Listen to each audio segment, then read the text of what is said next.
আসসালামু আলাইকুম, নমস্কার, আদাব। প্রিয় দর্শক, ঈদ মানে আনন্দ, উল্লাস, উৎসব। পরিবারের সবার সাথে ঈদ ভাগাভাগি করে নেওয়ার মজা একটা অন্য রকম।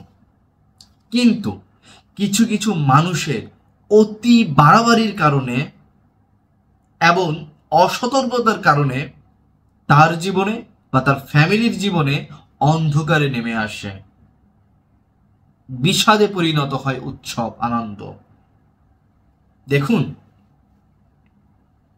আজ আপনারা শুনেছেন বা গতকালকে আপনারা শুনেছেন, একই পরিবারের 3 ভাই বাইক অ্যাক্সিডেন্টে মারা গেছে। আপনি বলবেন এটা তো হর হামেশাই হয়, কিন্তু বিষয়টা ঈদের সাথে রিলেটেড, তাই বলছি। বড় ভাই ঢাকা থেকে গ্রামে গেছে, তার আত্মীয় স্বজনের জন্য জামা কাপড়ও কিনেছে। ছোট 2 ভাইকে নিয়ে বাইকে, এক বাইকে 3 ভাই অর্থাৎ 3 জন উঠেছে। উঠে মহাসড়ক দিয়ে তারা তাদের আত্মীয় বাড়িতে যাচ্ছিল। পথে বাসের সাথে মুখোমুখি সংঘর্ষ হয় এবং ঘটনাস্থলেই তাদের মৃত্যু হয়। একই সাথে 3 ভাই মারা গেছে। দেখুন, মোটরসাইকেলে কি 3 জন ওঠার নিয়ম? 3 জন ওঠার কি নিয়ম? দেখুন, ঈদের কারণে রাস্তা থাকছে ফাঁকা, প্রত্যেকটা যানবাহনই ওভার স্পিডিং করছে। সো এই মুহূর্তগুলোতে আপনাকে অবশ্যই এক্সট্রা সিকিউরিটি নিতে হবে, এক্সট্রা সতর্কভাবে থাকতে হবে। যদি আপনি না থাকেন তাহলে বিপদ আপনার উপরও আসতে পারে। দেখুন, আপনি ঢাকায় থাকেন বা গ্রামে থাকেন বা যেখানেই থাকেন, ঈদে মোটামুটি রাস্তাঘাট ফাঁকা থাকে। যদি আপনি ঢাকায় থাকেন তাহলে তো জানেনই যে পুরো রাস্তা ফাঁকা থাকে, এবং আপনি যদি সেই ফাঁকা রাস্তাতে ওভার স্পিডিং করেন তাহলে আপনার সাথে খুব খারাপ কিছু ঘটে যাওয়ার সম্ভাবনা অনেক থাকে। দেখুন, আপনি বলতেই পারেন যে স্পিডিংই কি মূল কারণ? দেখুন, কয়েকটা কারণের ভিতরে এইটা একটা মূল কারণ। এটা শুধুমাত্র কারণ না, কিন্তু একটা কয়েকটির ভিতরে একটি কারণ থাকে, ওভার স্প্রেডিং করা।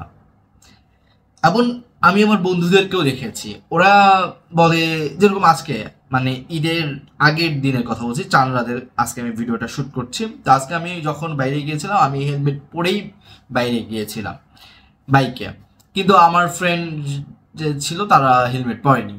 তাদের কথা আর পুলিশ ধরবে না আজকে। আল্লাহ না করুক বাইক থেকে কোনোভাবে যদি পড়ে যাওয়া হয়, হতে পারে না যে রাস্তা কোনো কিছু ছিল, স্লিপ করেছে, বাইক পড়ে গেছে, আমি পড়ে গেছি, মাথায় লাগলো, শেষ। এরকম তো হতে পারে, অ্যাক্সিডেন্টটা যে কারোর সাথে ধাক্কা লাগবে, কোনো গাড়ির সাথে লাগবে, এরকম নাও হইতে পারে। এইভাবে অ্যাক্সিডেন্ট হয়, ব্রেকটা কাজ করলো না, তখন হেলমেটটা অবশ্যই মাথায় রাখতে হবে। আমরা এই প্রবণতা আমাদের আছে, ঈদের দিনে বাইক ধরে না। সত্যি পুলিশ কিন্তু ঈদের দিনে আপনাকে কোনো ধরনের মামলা দিবে না। তারাও তো জানে ভাই আজকে ঈদ, ঈদের দিনে মামলা দিয়ে ওর ঈদটাকে শেষ করব না। এই কারণে কোনো ট্রাফিক দেখবেন যে তার সামনে দিয়ে যদি চলে যায় 2 জন যাদের হেলমেট নেই, ট্রাফিক কিছু বলে না, আর ওই সুযোগটাই নেয়। কিছু যেহেতু বলে না, তাহলে হেলমেট ছাড়াই যায়। কিন্তু না, এই যে আমাদের অসতর্কতা, যার জন্য আমাদের প্রাণ চলে যায়।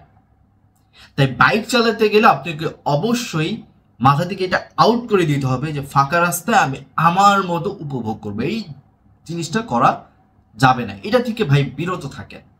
আপনি ফাঁকা রাস্তা উপভোগ করেন, স্লোভাবে যান, 40-50 স্পিডে যান। আপনি যখন 120 100 তুলবেন, হুট করে আল্লাহ না করুক কোনো কিছু সামনে আসলে আপনি কি করবেন? কি করার আছে? তাই আরেকটা, তাই বলে আমি একটা কথা চলে যেতে নিয়েছিলাম, কিন্তু তাই বলার আগে আরেকটা কথা বলতে চাই। দেখুন, আপনি যদি মরে যান তাহলে তো মরেই গেলেন, কিন্তু আপনার ফ্যামিলির কি হবে? আর আপনি যদি না মরেন, আপনি আহত তো হবেন, পাটা তো ভাঙবে, এটা 100%। কি হবে? আপনার কি হবে এবং আপনার ফ্যামিলির কি হবে? তাই বলছি, ঈদটা করুন সতর্কতা অবলম্বন করে, সবার সাথে ঈদ ভাগাভাগি করে নেন। সবাইকে ঈদ মোবারক।